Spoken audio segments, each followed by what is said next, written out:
प्यारे बच्चों, आपका अपना चैनल कैरियर इम्पैक्ट रांची में आपका वेलकम है, जहां हम लोग मैथ और रीजनिंग के नए नए ट्रिक्स सीख रहे हैं।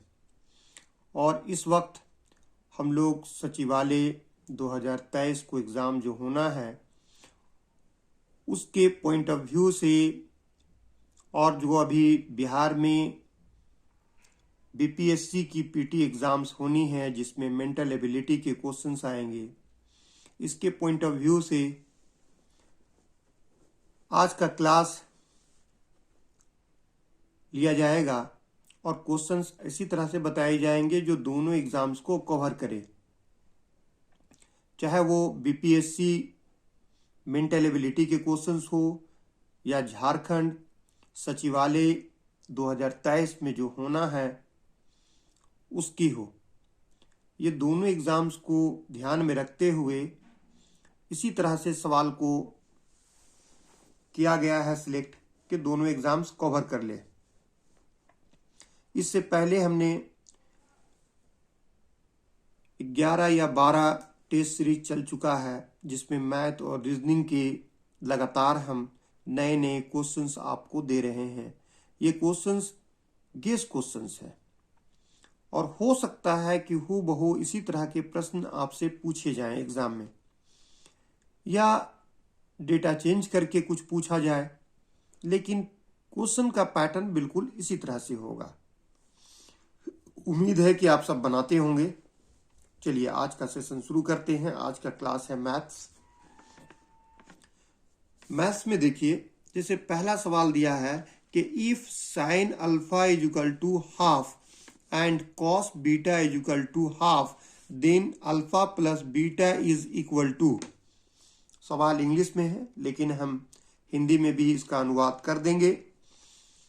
वैसे छात्र या विद्यार्थी जो हिंदी माध्यम से हैं वो पेन कॉपी लेके बैठे, जैसे हम बोलते हैं इसकी हिंदी आप उसका अनुवाद कर लें और मेरे साथ साथ बनाएं। जब भी मेरी क्लास करें तो कॉपी और पेन साथ लेकर के बैठें और मेरे साथ आप भी बनाने की कोशिश करें और वीडियो को पूरा देखा करें। कहीं दिक्कत हो तो रोक लें, फिर उसको देखिए। आप देखो, बोलता है यदि साइन अल्फा बराबर आधा है 1/2 है, हाफ है, एवं कॉस बीटा बराबर हाफ है, आधा है, तो अल्फा प्लस बीटा बराबर होगा। किसके बराबर होगा? तो कैसे निकालेंगे ये देखो। साइन अल्फा, इसे हम लिख सकते हैं साइन अल्फा को, साइन अल्फा बराबर हाफ कहां पे होता है? साइन में हाफ कहां पे होता है? तो आप कहोगे साइन 30 डिग्री में। साइन 30 डिग्री बराबर होता है हाफ। ठीक है, यहां तक समझ में आ गया?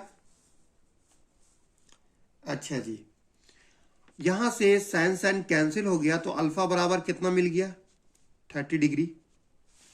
उसी तरह से यहां से हम निकालेंगे कॉस बीटा, और cos beta half. Cos beta का हाफ कहां पे होता है?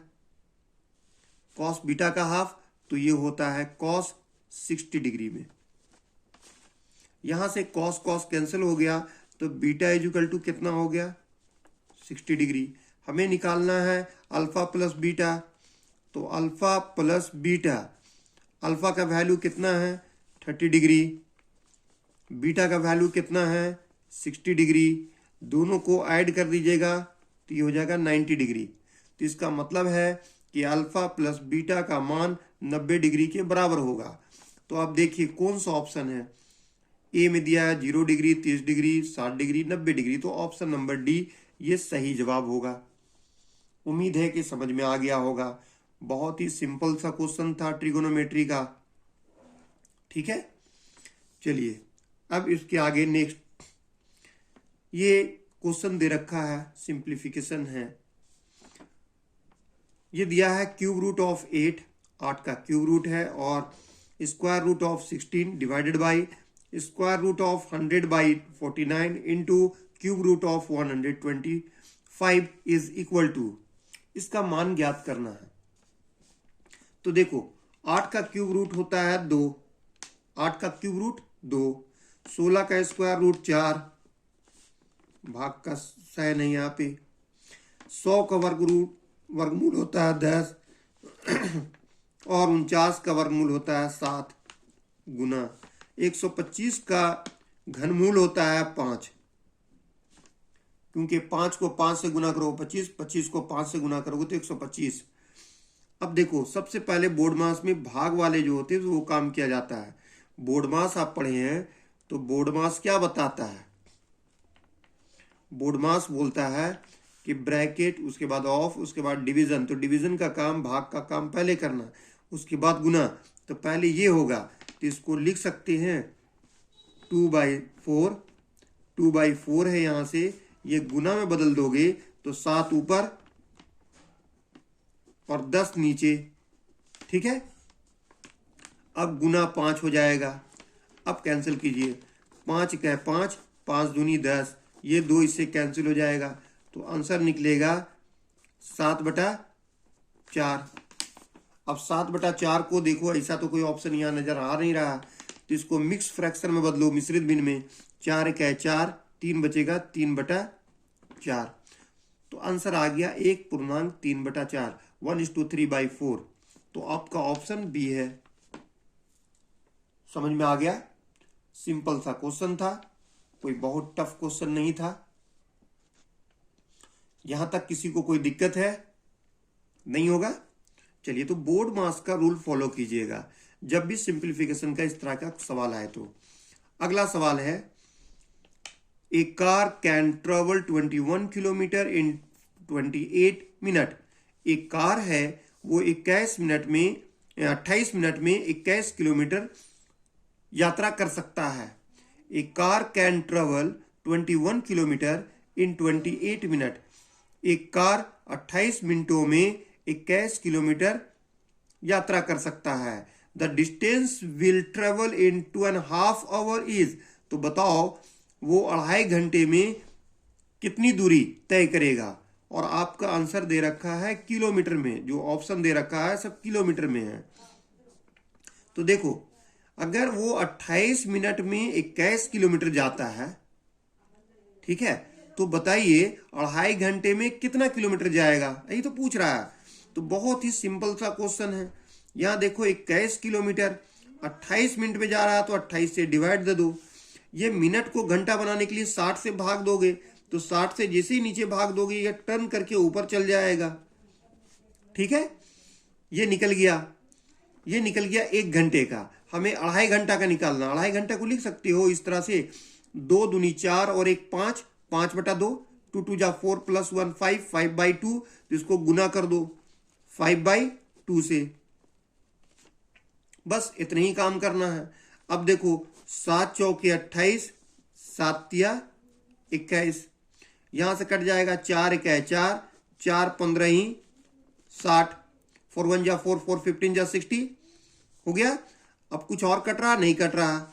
यहां देखो, 5 को 15 से करोगे तो 75, 75 को 3 से करोगे तो हो जाएगा 225, और नीचे में बचा 2।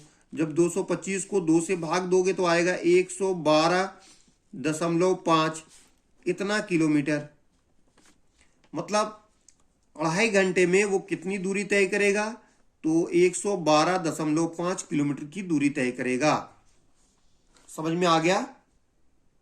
अगर 28 मिनट में 21 किलोमीटर की दूरी तय कर सकता है, तो 2.5 घंटे में 112.5 किलोमीटर की दूरी तय कर सकता है।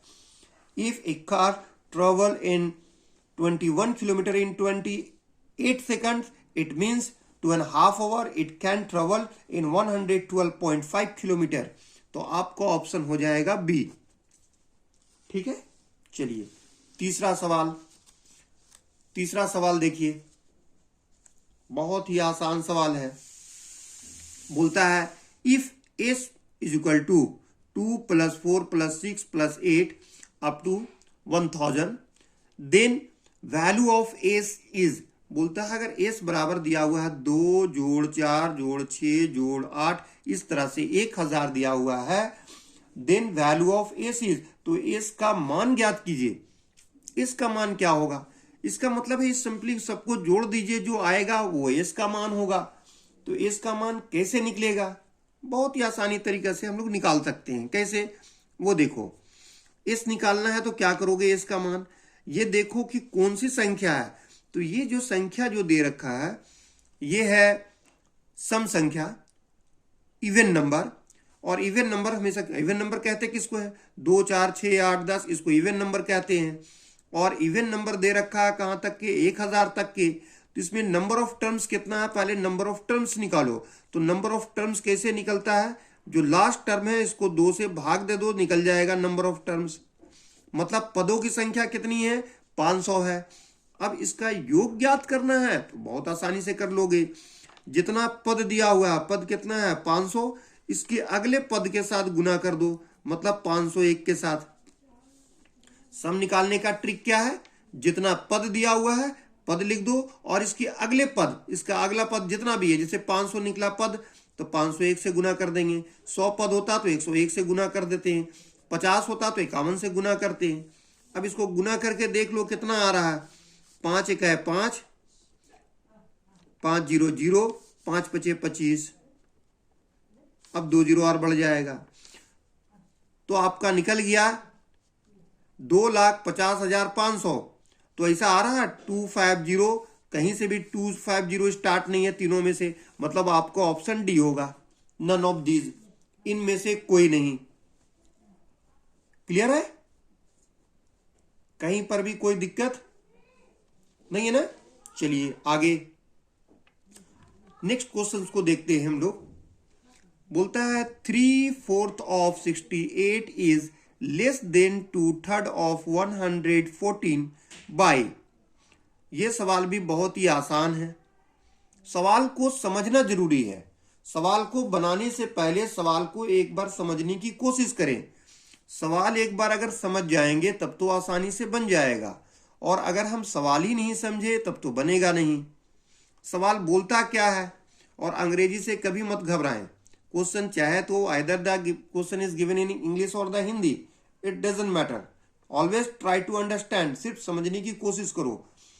यहां बोलता है 3/4 ऑफ 68, मतलब 68 का 3/4 इज लेस देन, कम है 2/3 ऑफ 114, 114 का 2/3 से। कितना से कम बोल रहा है? 114 114 का 2/3। तो इसको लिखो 2/3। इससे कम है, कितना कम है? 68 का मतलब गुना, ऑफ का मतलब मल्टीप्लाई, 3/4 तो 3/4 का। बस यही तो बोला इक्वेशन। इसको सॉल्व कर दो, बन गया। कितना आसान है। बोलता है कि 114 का 2/3 इससे 68 का 3/4, 3/4 भाग कितना कम है? तो सॉल्व करो। देखो यहां से काट रहे हैं, 3 1 है 3, 3 3 के 9, 2 बचेगा यहां से 24, 3 8 24। इसको करो 4 1 है 4, 4 1 है 4, 2 बचेगा 28, 4 7 28। अब इसको गुना कर दो। गुना करोगे तो कितना हो जाएगा? 2 8 16, 16 का 6 बचेगा 1, 2 3 6 और 1 7। और फिर 17 को 3 से गुना करोगे तो 51। ठीक है, घटाओ इसमें, 6 में से 1 गया 5, 7 में से 5 गया 2, 25।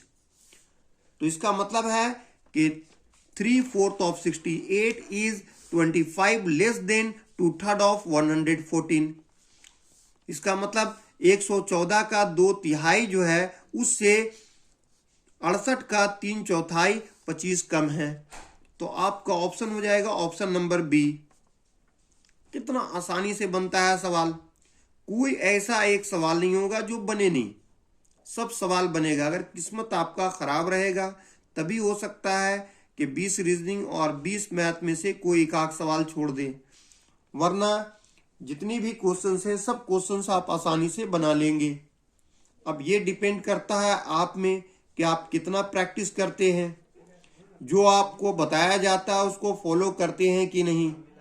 अगर फॉलो नहीं करेंगे, प्रैक्टिस नहीं करेंगे, तब तो मुश्किल है, क्योंकि मैथ मांगता है practice. Practice makes a man perfect. तो भाई परफेक्ट बनने के लिए आपको प्रैक्टिस करनी होगी। चलिए अगला सवाल। आज का क्लास थोड़ा सा लंबा होगा, इसलिए आपको पेशेंस रख के बैठना भी होगा। और अगर हम आपके साथ मेहनत कर रहे हैं तो आपको भी चाहिए कि मेहनत करें। हम एक एक वीडियो को बनाने में काफ़ी मेहनत करते हैं, ख़ास तौर से क्वेश्चंस को सिलेक्ट करने में। वैसे क्वेश्चन सिलेक्ट करते हैं जो आपके एग्जाम्स के लिए पॉइंट ऑफ व्यू से इंपॉर्टेंट हो। ये सारे गेस क्वेश्चंस है, तभी तो लिखते हैं कि गेस क्वेश्चंस है। अब ये क्वेश्चन जो दिए हैं ये बीपीएससी के लिए भी होगा और झारखंड सचिवालय के लिए, दोनों के लिए इंपॉर्टेंट है। आज से हमने क्वेश्चंस इसी तरह से सिलेक्ट कर रहे हैं कि एक साथ दोनों हो जाए, दोनों एग्जाम। और वैसे भी झारखंड के भी सचिवालय के एग्जाम अब जल्द हो जाएंगे, जैसा कि झारखंड के सीएम हेमंत सोरेन ने कहा है, एक विश्वास दिया है कि जल्द से जल्द नियोजन नीति बनेगी और एक बेहतर नियोजन नीति बनेगी। और उम्मीद है कि जल्द से जल्द सारे रिक्त पदों को भर दिया जाएगा। तकरीबन 6 महीने के अंदर सारे रिक्त पदों को भरने की कोशिश है सरकार की। तो सरकार की बातों को अगर माने, वैसे तो मानना नहीं चाहिए, फिर भी अगर कुछ क्षण के लिए मान लेते हैं तो हमारे पास वक्त कम है। जो स्टूडेंट कंटिन्यू प्रैक्टिस करेंगे वही सफल होंगे, और जो छोड़ देंगे कि नहीं हमारा जब नोटिफिकेशन आएगा, जब डेट आएगा तब पढ़ाई शुरू करेंगे, तो उस वक्त लेट हो जाएगा। ठीक है, चलिए अब अगला सवाल बोलता है, ये ज्योमेट्री से रिलेटेड है। The value of x in the flowing figure is, निम्नलिखित चित्र में एक्स का मान निकालना है। तो एक्स का मान कैसे निकलेगा ये देखो, आपके ऑप्शन दिया 40 डिग्री, 50 डिग्री, 60 डिग्री, 70 डिग्री। चार में से कोई एक होगा, तो आप कैसे निकालोगे ये देखो। आपको निकालने बोलता है एक्स, इसका मान निकालने बोल रहा है, ये का इसका मान निकालने बोलता है, ये कोण का। तो कैसे निकालोगे, ये दिया केंद्र का कोण दिया 120। तो इसमें थोड़ा सा हम लोग चेंजिंग करेंगे, यहां से एक लाइन ड्रॉ करते हैं इस तरह से, और इसको इससे मिला देते हैं। ये देखो, तो ये जो कोण होगा ना, ये कोण वो केंद्र का कोण का आधा होता है। ये हो गया क्या, परिधि का कोण। ये चाप है, ये और ये चाप है जिसको अर्क बोलते हैं, और ये क्या है, सरकमफेरेंस है। तो केंद्र पे बना कोण और यह है परिधि पर बना कोण। एक ही चाप के द्वारा केंद्र पर बना कोण, ये केंद्र पर बना कोण, और उसी चाप से परिधि पर बना कोण। तो केंद्र का कोण जो होता है परिधि का कोण का दुगना होता है, या परिधि का कोण केंद्र का कोण का आधा होता है। ये थ्योरम है कि केंद्र का कोण परिधि का कोण का दुगना होता है, या परिधि का कोण केंद्र का कोण का आधा होता है। Angle of centre is twice the angle of circumference, और angle of circumference is half of the angle of centre. ठीक है, तो ये देखो 120 है, तो ये कितना हो जाएगा, ये कोण निकलेगा 60, ये 60 निकल गया। अब जानते हैं हम कि अगर कोई रेखा किसी वृत्त को स्पर्श करे, ये भी थ्योरम है, यदि कोई रेखा किसी वृत्त को स्पर्श करे और स्पर्श बिंदु से एक जीवा खींची जाए, ये जीवा खींची जा रही है, ये जीवा खींची जाए, तो ये जीवा द्वारा स्पर्श रेखा के साथ बनाए गए कोण इसके विपरीत इस तरफ बनाए गए कोण के समान होगा। तो ये 60 है, तो ये भी कितना होगा, तो x का मान ये भी जो होगा वो भी 60 डिग्री होगा। इसका मतलब x is equal to 60 degree. ठीक है, तो दरअसल आपको यहां थ्योरम जानना जरूरी है कि थ्योरम कौन कौन सा लगा। यहां 2 थ्योरम का यूज हुआ, एक हुआ केंद्र का कोण परिधि का कोण का दुगना होता है, और दूसरा जो हुआ कि अगर कोई रेखा किसी वृत्त को स्पर्श करे और स्पर्श रेखा से एक जीवा खींची जाए, तो ये जीवा दी हुई रेखा के साथ जो कोण बनाती है वो तदन रूपी एकांतर वृत्तखंडों में बने कोण के समान होते हैं। तो ये थ्योरम जानना जरूरी है, अगर थ्योरम नहीं जानेंगे तो बनेगा नहीं आपसे। और थ्योरम जानते हैं तो बिगर कुछ किए हुए आप आसानी से बना देंगे। अगर मुझे बनाना होता तो देख के हमको ये ड्राइंग भी नहीं बनाते। मुझे पता था कि 120 है तो ये 60 होगा, तो ये भी 60 होगा, आंसर हो गया 60। तो यहां से 60 डिग्री डायरेक्ट हम इसको आंसर कर देते हैं। ठीक है, लेकिन आपको प्रैक्टिस करनी होगी। चलिए, जैसा कि बताएं कि आज का सेशन थोड़ा सा लंबा है, लंबा क्लास है आज। अगला सवाल है, इसे भी ध्यान से देखिए, ये मेंसुरेशन से है। नेक्स्ट क्वेश्चन मेंसुरेशन से रिलेटेड है। बोलता है the diagonals of a rhombus are 16 centimetre and 12 centimetre respectively. एक समचतुर्भुज का विकर्ण क्रमशः 16 सेंटीमीटर एवं 12 सेंटीमीटर है। इट्स पेरीमीटर विल बी, तो इसका परिमाप क्या होगा। एक रोम्बस है, रोम्बस कहते किसको है, रोम्बस कहते हैं समचतुर्भुज जिसकी चारों भुजाएं आपस में समान हो और कोई कोण 90 डिग्री नहीं हो, आमने सामने के कोण समान होता है। तो ये हो गया रोम्बस मतलब समचतुर्भुज। और इसकी विकर्ण दे रखा है, डायगोनल का मतलब होता है विकर्ण। एक को दिया हुआ है ये 16 सेंटीमीटर और ये दे रखा है 12 सेंटीमीटर। ये 16 सेंटीमीटर है और ये 12 सेंटीमीटर है। तो बोलता है इसका पेरीमीटर निकालना। पेरीमीटर मतलब परिमाप, परिमाप का मतलब होता है घेरा। तो कैसे निकालोगे, देखो तो आपको रोम्बस का प्रॉपर्टी जानना जरूरी है। रोम्बस का प्रॉपर्टी क्या बोलता है कि रोम्बस का प्रॉपर्टी बोलता है समचतुर्भुज का कि इसके विकर्ण एक दूसरे को समान अनुपात में बांटता है। ये जो है ना विकर्ण एक दूसरे को बराबर बराबर में बांटेगा। यहां से यहां ये और ये बराबर होगा, मतलब 16 है तो 8 हो जाएगा, ये भी 8 हो जाएगा और ये भी 8 हो जाएगा। और ये 12 है तो ये 6 में बटेगा, मतलब ये भी 6 ये भी 6। और आगे क्या बोलता है, इसके विकर्ण एक दूसरे को 90 डिग्री में विभाजित करता है अर्थात काटता है। तो एक दूसरे को 90 डिग्री में काटेगा, मतलब एक टुकड़ा निकाल लोगे तो ये समकोण त्रिभुज बन जाएगा। ये 90 डिग्री अगर हो जाए और ये 6 हो जाए और ये 8 हो जाए, ये 8 सेंटीमीटर और ये 6 सेंटीमीटर, और ये 90 डिग्री का कोण हो जाए तो इसका मतलब है ये समकोण त्रिभुज। और समकोण त्रिभुज जब होगा तो ये भुजा आप निकाल सकते हो। मान लो इसका नामकरण कर दें, ये 0, ये ए और ये बी। तो ए बी कैसे निकलेगा, तो ए बी निकालने का तरीका आप जानते हैं कि रूट अंडर एक भुजा का स्क्वायर प्लस दूसरे का, मतलब ये समकोण त्रिभुज है। पाइथागोरस थ्योरम में आप जानते हैं कि किसी त्रिभुज, कोई समकोण त्रिभुज में कर्ण का वर्ग अन्य दो भुजाओं के वर्गों का योग के बराबर होता है। In an any right angle triangle the square of hypotenuse will be equal to the sum of the square of the other two sides. यही है पाइथागोरस थ्योरम। तो इसमें कर्ण कौन सा है, ये है सबसे बड़ी भुजा, ये बराबर होगा। मान लो ये भुजा एक है 8 तो इसके वर्ग, और ये दूसरा भुजा इसका वर्ग इसके योग के बराबर होगा। तो एक तरफ से स्क्वायर हटा, दूसरी तरफ से रूट। अब देखो 8 का स्क्वायर हो जाएगा 64 और 6 का वर्ग हो जाएगा 36। दोनों को जोड़ दोगे तो हो जाएगा 100 और 100 का वर्गमूल होगा 10। कितना निकलेगा 10। तो ये एक भुजा 10 निकल गया 10 सेंटीमीटर। अब हम जानते हैं चारों भुजा तो बराबर होता है, तो इसकी पेरीमीटर जो होगा, पेरीमीटर बराबर क्या होता है 4 गुने भुजा साइड, 4 इंटू साइड 4 गुने भुजा। तो 4 और भुजा दिया हुआ है कितना 10 निकल गया, तो इसका निकल जाएगा 40 सेंटीमीटर। तो ऑप्शन कौन सा हो जाएगा, ऑप्शन नंबर सी।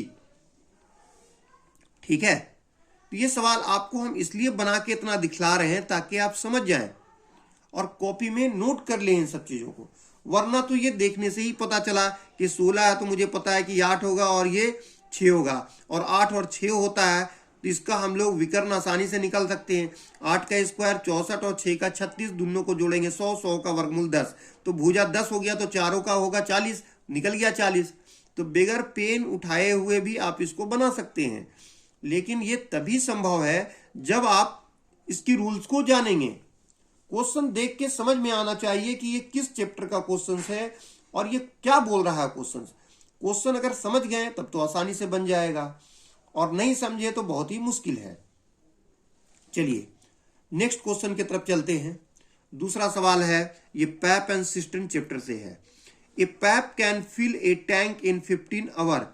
एक पैप है वो एक टैंकी को 15 घंटे में भर सकता है। Another pipe can empty the full tank in 20 hours. और दूसरा पैप उसे 20 घंटे में खाली कर सकता है।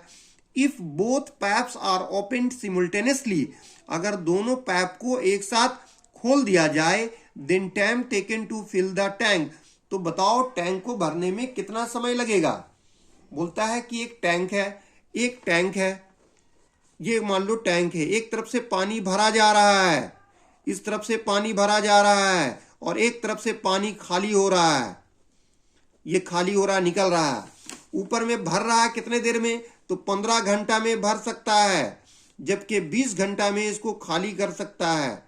अगर दोनों नल को एक साथ खोल दिया जाए तो बताओ पूरी टंकी कितनी देर में भर जाएगा।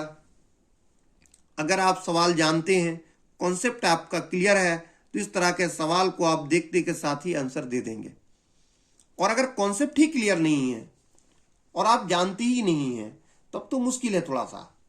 तो देखो गौर से क्या करोगे, भर रहा है, 15 घंटा में भर सकता है और 20 घंटे में खाली कर सकता है, तो पूरा टैंकी कितनी देर में भर जाएगा। Then time taken to fill the tank, टैंकी को भरने का समय निकाले। तो आप क्या करोगे, दोनों को आपस में गुना कर दोगे, 15 गुने 20, और चूंकि एक भर रहा है प्लस है, दूसरा खाली कर रहा है माइनस है, तो दोनों को घटा दोगे। 20 और 15 के बीच में अंतर कितना हो गया, 5 का। तो यहां हो गया 15 गुने 20, और यहां देखो घटाओगे तो हो गया 5, 5 का 5, 5 दिया 15, गुना कर दोगे तो हो जाएगा 60 आवर। तो पूरी टंकी को भरने में 60 घंटे का वक्त लगेगा। तो ऑप्शन डी इज करेक्ट। समझ में आ गया क्या करना है। जब एक भर रहा और एक खाली कर रहा है तो दोनों को गुना करो और दोनों के बीच के अंतर से भाग दे दो, उसके बाद जो कैलकुलेशन में आएगा वो आंसर हो गया। तो पूरी टंकी को भरने में तकरीबन 60 घंटा लगेगा, 60 घंटे में पूरी टंकी भर जाएगी। क्लियर है। चलिए अगले प्रश्न की तरफ चलते हैं। बोलता है if the price of m articles is n, यदि एम वस्तुओं की कीमत एन है, यदि एम वस्तुओं की कीमत एन है, if the price of m articles मतलब एम वस्तु, इज एन मतलब एन रुपया है, what is the price of 5 articles. तो 5 आर्टिकल्स की कीमत क्या है। यहां स्टूडेंट कंफ्यूज होते हैं एम और एन में, क्योंकि एम और एन ये जो दे रखा है ये चर है और इसमें कोई निश्चित प्राइस नहीं दे रखा है, जबकि ये सवाल बेहद आसान है। इस तरह के सवाल को खाली देखो और ऑप्शन टिक कर दो और कुछ नहीं करना है। देखो एम आर्टिकल मिल रहा है एन रुपीस में, तो भाई एक आर्टिकल की कीमत कितना हो जाएगा, तो एन बाई एम रुपीस हो जाएगा। अगर मान लो एन रुपीस है, अगर एन के जगह पे हम मान लेते हैं 100 रुपया और एन के जगह मान लेते हैं 20 आर्टिकल्स, तो आप 100 को 20 से भाग देते तो आपका एक आर्टिकल का दाम निकल जाता ना 5 रुपया। तो उसी तरह एन रुपीस में कितना मिल रहा है एम, अब कितनी आर्टिकल चाहिए आपको 5, तो 5 से इसको गुना कर दो, जब गुना कर दोगे तो हो जाएगा 5n बाई एम। तो आपका हो गया answer option number 1, 5n by m, ये ऑप्शन नंबर 1। समझ में आ गया। अगर मान लीजिए कि 20 वस्तु खरीद रहे हैं 100 रुपया में, 20 वस्तु को आप खरीद रहे हैं 100 रुपया में, तो एक वस्तु कितना निकलेगा, 100 को 20 से भाग दे दीजिएगा, मतलब n को m से भाग दीजिएगा तो 5 रुपया। आपको 5 वस्तु चाहिए तो इसको 5 से गुना करके बोलते कि हाँ 25 रुपया लगेगा, लेकिन यहां रुपए नहीं देकर के m और n बोल रहा है आपको, ठीक है, तो ज्यादा कंफ्यूज ना हो। चलिए अगला सवाल क्वेश्चन नंबर 10, ये तो प्रॉफिट एंड लॉस चैप्टर से था। क्वेश्चन नंबर 9, क्वेश्चन नंबर 10 है रेशियो एंड प्रोपोर्शन से। देखिए the value of question mark in, बोलता है कि जो प्रश्न चिन्ह का मान होगा किसमें, इसमें जो दिया हुआ है इसमें क्या है। यहां दिया हुआ है 2:2, फिर यहां क्वेश्चन मार्क है, फिर यहां भी क्वेश्चन मार्क है 2:32, ठीक है।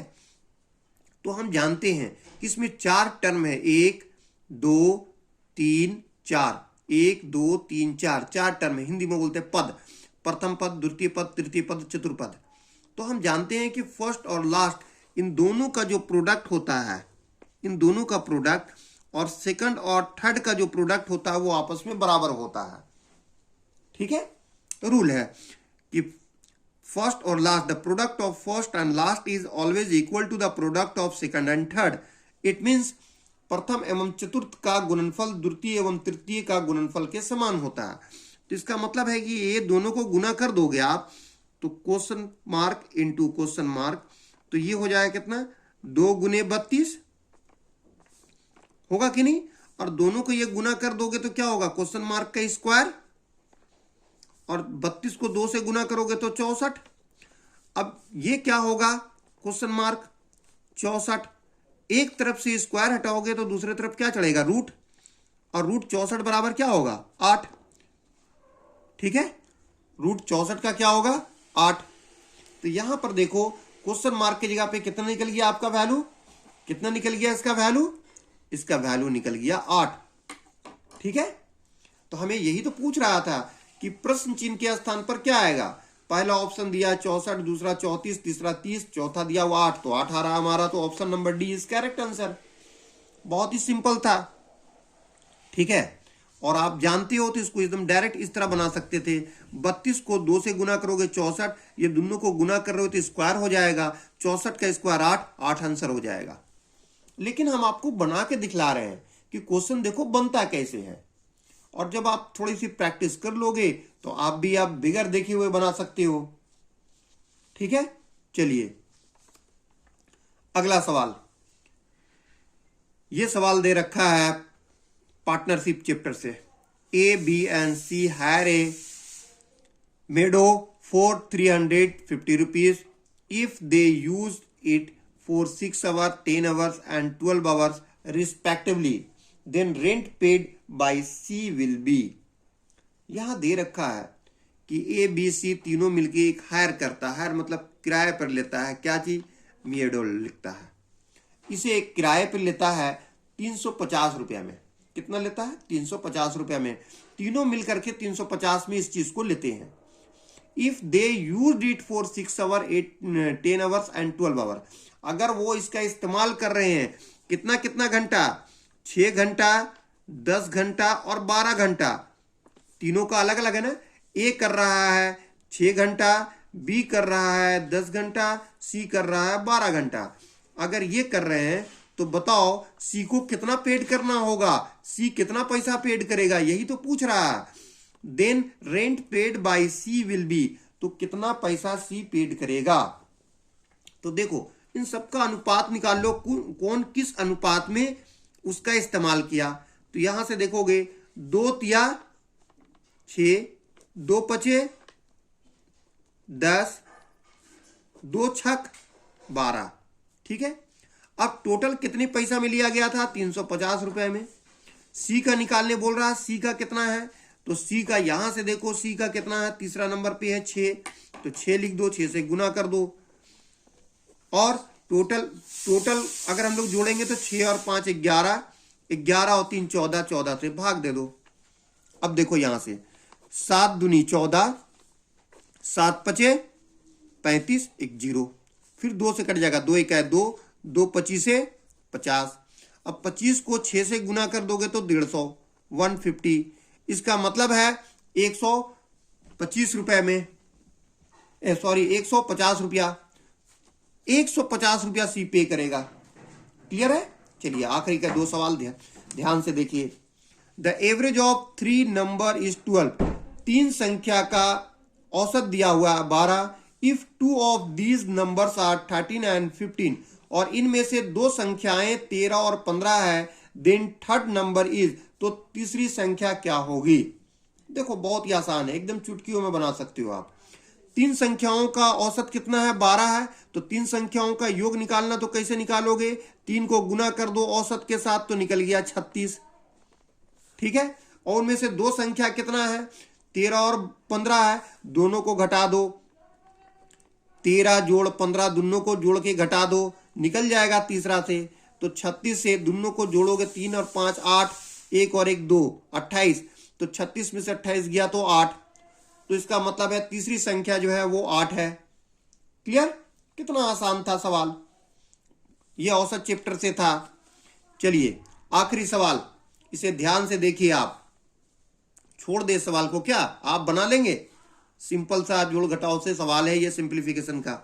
देखो इस सवाल को करना है, इससे इसको घटाना है, गुना दे रखा है, क्वेश्चन मार्क गुना 40 है, तो क्वेश्चन मार्क की जगह पर क्या आएगा? इसको घटाओगे कैसे? 8 में से 2 गया 6, बगल से 1 लोगे 14, 14 में से 5 गया 9, यहां बच जाएगा 5, नहीं जाएगा 5 से 6, बगल से 15, 15 में से 6 गया 9, यहां बच जाएगा 7, 7 में से 7 गया 0। अब इसको भाग दोगे कितना से, नीचे 40 से, बराबर क्या आएगा, क्वेश्चन मार्क। अब इसको आप 4 से सिर्फ भाग दो, सिर्फ आप 4 से इसे भाग दो, 4 धैया 40, 4 दूनी 8, 1 बचेगा, 4 चौके 16, 3 बचेगा, 4 नवा 36, यहां आ गया कितना 249। नीचे 10 है, एक अंक के बाद दशमलव बैठाओ, ये 24.9, ये आंसर हो गया आपका डी। ठीक है, आसानी से सवाल बन गया। अब तो सोच रहे थे कि ये सवाल छोड़ दे आपके लिए होमवर्क के लिए, लेकिन फिर भी चलो बना दिए हम। तो आज के थोड़ा सा लंबा सेशन हुआ और उम्मीद है कि आज का क्लास पसंद आया होगा। अगर क्लास पसंद आया है तो इसे आप लाइक करना ना भूलें और अपने दोस्तों को शेयर कर दें। और अगर आप मेरे चैनल पे पहली बार आए हैं और आपको वीडियो अच्छा लगा तो आप इसे सब्सक्राइब करके बेल आइकन दबा दें, ताकि हमारा आने वाले वीडियो का, अपकमिंग वीडियोस का नोटिफिकेशन सबसे पहले आपको मिलता रहे। और जितना ज़्यादा से ज़्यादा हो इस वीडियो को शेयर करें, ताकि दूसरे गरीब बच्चे जो कहीं नहीं पढ़ पा रहे हैं, वैसे बच्चे कम से कम इस वीडियो से लाभ हो। क्योंकि अक्सर वीडियोस तो हैं, बहुत सारे लोग यूट्यूब पे वीडियो बनाते हैं, लेकिन एक खास पार्टिकुलर टॉपिक पे लेते हुए या एग्जाम्स को ध्यान में रखते हुए नहीं करते हैं। इससे अभी हम तकरीबन 12-13 हमारे वीडियो हो गए हैं, जो सीरीज चल रहा है एक स्पेशली सचिवालय का, और आज से हमने इंक्लूड कर दिए उसमें बीपीएससी का भी। तो सचिवालय प्लस बीपीएससी, ये दोनों से ध्यान में रखते हुए आपको हम पढ़ा रहे हैं। तो इस चीज को आप कंटिन्यू करें। अगर आप इससे पहले वीडियो नहीं देखे हैं तो बाकी सारे जितनी भी सीरियल दे रखे हैं, सीरीज आया हुआ है, पार्ट 1, पार्ट 2, पार्ट 3, वो सारे जाकर के आप देख ले हमारे चैनल पे, कैरियर इम्पैक्ट रांची पे। ठीक है, तो आज की क्लास यही खत्म करते हैं। Thank you.